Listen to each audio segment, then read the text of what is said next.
Bonjour à toutes et à tous. Je suis ravie d'être parmi vous aujourd'hui. Je remercie professeur Belhadir et professeur Jamoussi de m'avoir donné l'opportunité de participer à ce 12e colloque international sur le diabète et la nutrition.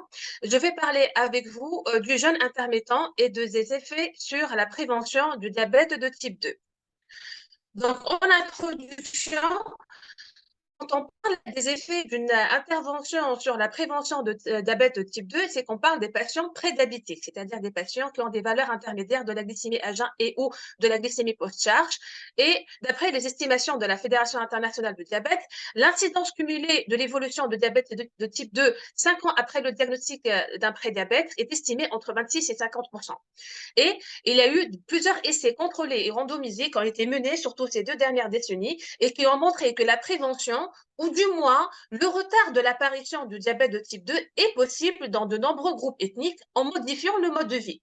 Donc, quand on revient à la littérature et qu'on veut rechercher les effets d'une éventuelle intervention sur la prévention du diabète type 2, on voit qu'il s'agit essentiellement de prescriptions diététiques et en particulier de restrictions caloriques, que ce soit une restriction calorique modérée ou élevée. Mais récemment, il y a eu le jeûne intermittent qui a trouvé de plus en plus sa place également dans les prescriptions diététiques, dans le cadre toujours, donc dans la prévention, bien dans le retard d'apparition de diabète de type 2 chez ces sujets prédiabétiques qui sont considérés, comme vous le savez, des patients à haut risque de développer un diabète de type 2.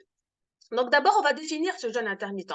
Donc le jeûne intermittent, c'est un régime qui figure parmi les régimes à la mode. Donc pourquoi on parle de régime à la mode? Parce que vous savez très bien qu'on assiste actuellement à une explosion de maladies métaboliques telles que l'obésité, le diabète et le prédiabète.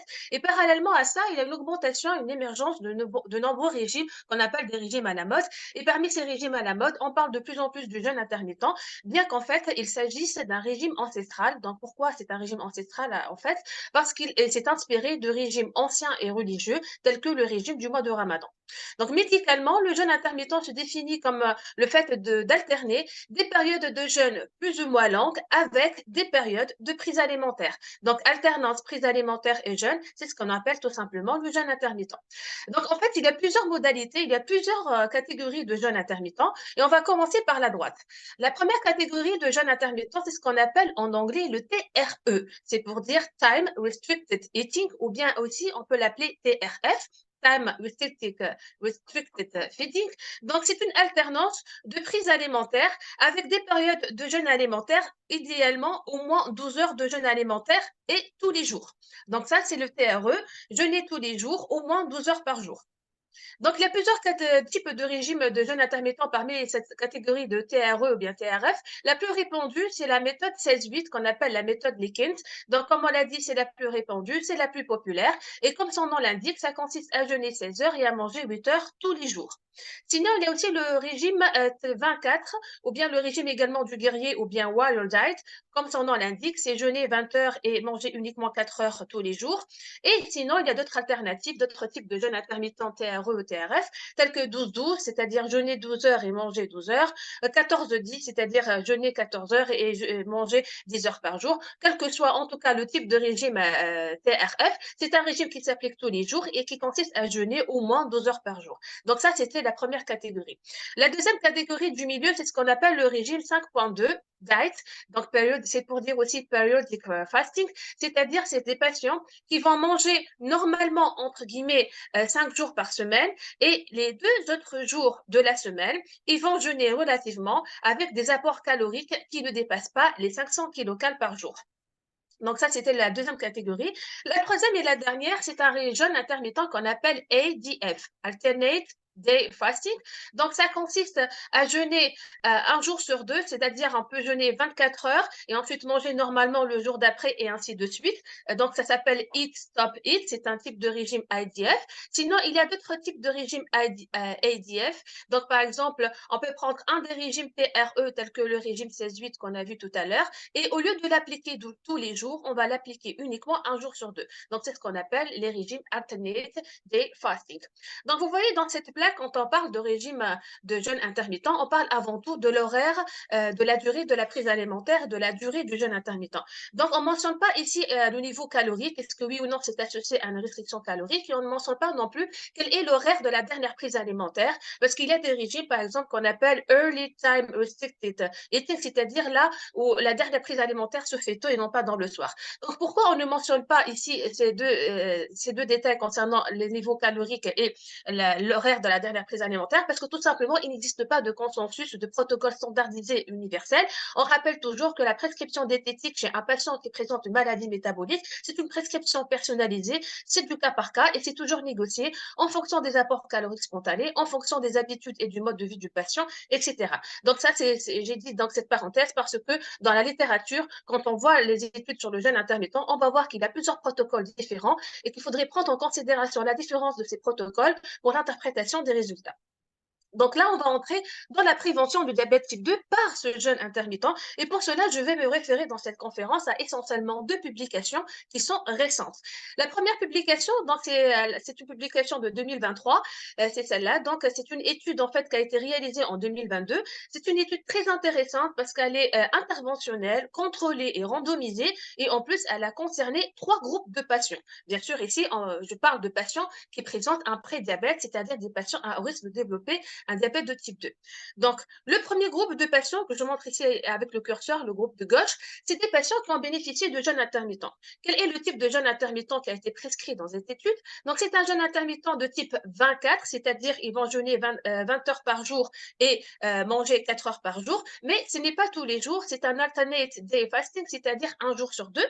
Mais en plus, à part les horaires de la prise alimentaire, ce groupe de jeûne intermittent, ils ont également bénéficié d'une restriction calorique modérée autour de 30%, c'est-à-dire une réduction des apports caloriques de 30% en plus de régime 24 un jour sur deux. Mais en plus, toujours à l'intérieur de ce même groupe de patients, ils ont eu ce qu'on appelle Early Time Restricted Feeding, ce qu'on a dit tout à l'heure, c'est-à-dire la fenêtre de la prise alimentaire, c'était une fenêtre diurne. C'est des patients qui ont arrêté la prise alimentaire tôt durant la journée et non pas tard dans le soir. Donc, vous voyez, ça, c'est le groupe interventionnel du jeûne intermittent. Le deuxième groupe, donc, c'est un groupe où les patients prédiabétiques ont bénéficié d'une restriction calorique sévère. Ils ont bénéficié en fait d'une réduction de 70% de leurs apports caloriques spontanés. Donc, vous voyez, c'est une restriction calorique qui est sévère.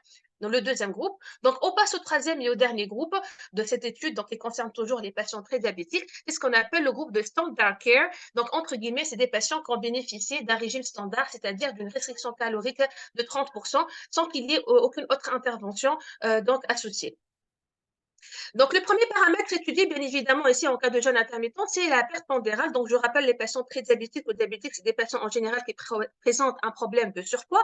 Donc, vous voyez, la perte pondérale, il y a trois courbes. La première groupe, celle qui est située plus haut, c'est le groupe de Standard Care, c'est-à-dire les patients qui ont bénéficié d'une restriction calorique modérée de 30% uniquement. Donc, nous avons bien observé une perte calorique. Donc, au bout de 6 mois ici, il y a eu une perte pondérale qui est importante, mais qui n'est pas statistiquement plus importante que celle de deux autres groupes. Donc, les deux autres groupes, vous voyez, les deux courbes, elles sont superposées, aussi bien pour le groupe jeûne intermittent que pour le groupe restriction calorique sévère. La perte pondérale, donc, elle était beaucoup plus importante statistiquement significativement par rapport au groupe de Standard Care, mais entre les deux groupes, bien évidemment, il n'y avait pas de différence statistiquement significative. Le deuxième paramètre, donc on va entrer dans les paramètres glycémiques, c'est la glycémie à jeun et l'hémoglobine glyquée. Donc la première comparaison, c'est le groupe jeûne intermittent versus le groupe Standard Care. Donc dans les deux groupes, nous avons observé une diminution de la glycémie à jeun et de l'hémoglobine glyquée, mais statistiquement, il y avait une différence qui était statistiquement significative au profil des patients qui ont plutôt bénéficié du jeûne intermittent que de régime standard.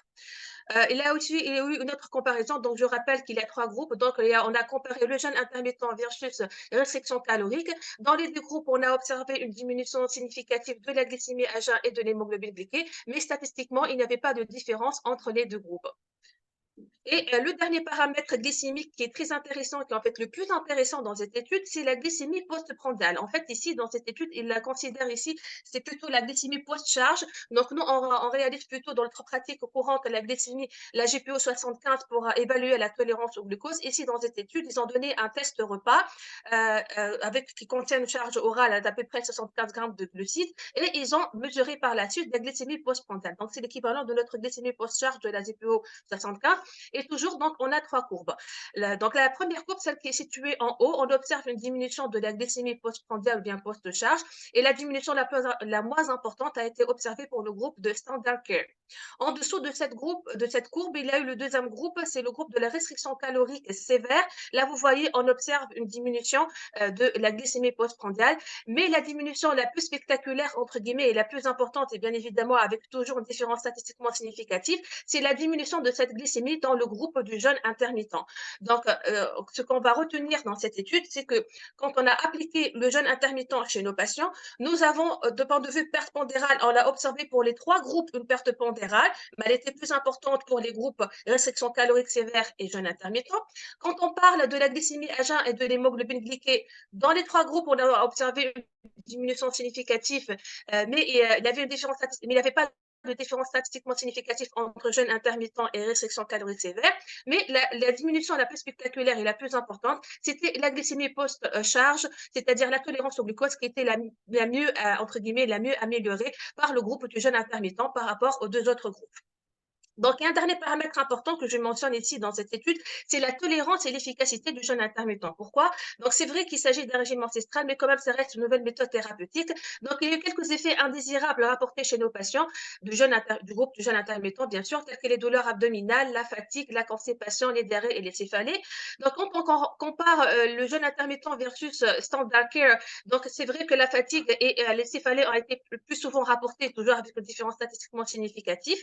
Et quand on compare par rapport au groupe de restriction calorique sévère, il a eu que la fatigue qui a été plus fréquemment rapportée. Mais quels que soient les effets indésirables rapportés dans le groupe du jeûne intermittent, il n'y a jamais eu d'effets indésirables graves ou sévères. Donc, il s'agit d'un régime bien toléré, d'un régime qu'on peut qualifier de sécuritaire.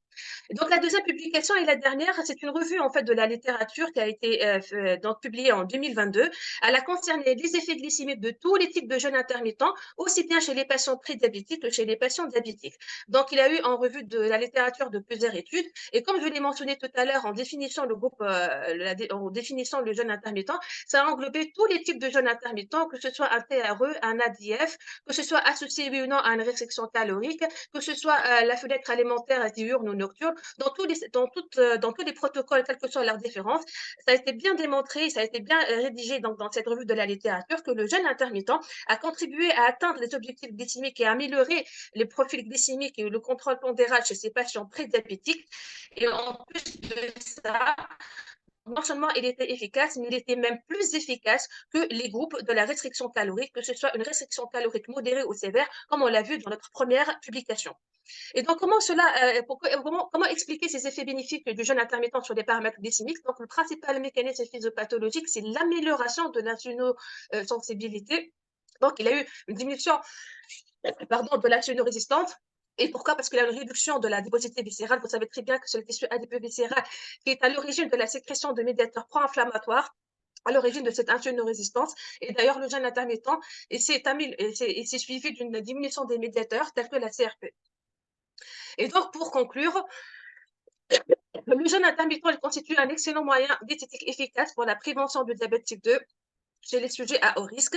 Il a été plus efficace que la restriction calorique standard. Il a été autant efficace et même plus efficace que la restriction calorique sévère, surtout pour la glycémie post-charge. Et enfin, à part l'efficacité, il s'agit d'un régime qui a été sécuritaire, prouvé et sans risque majeur. Et je vous remercie.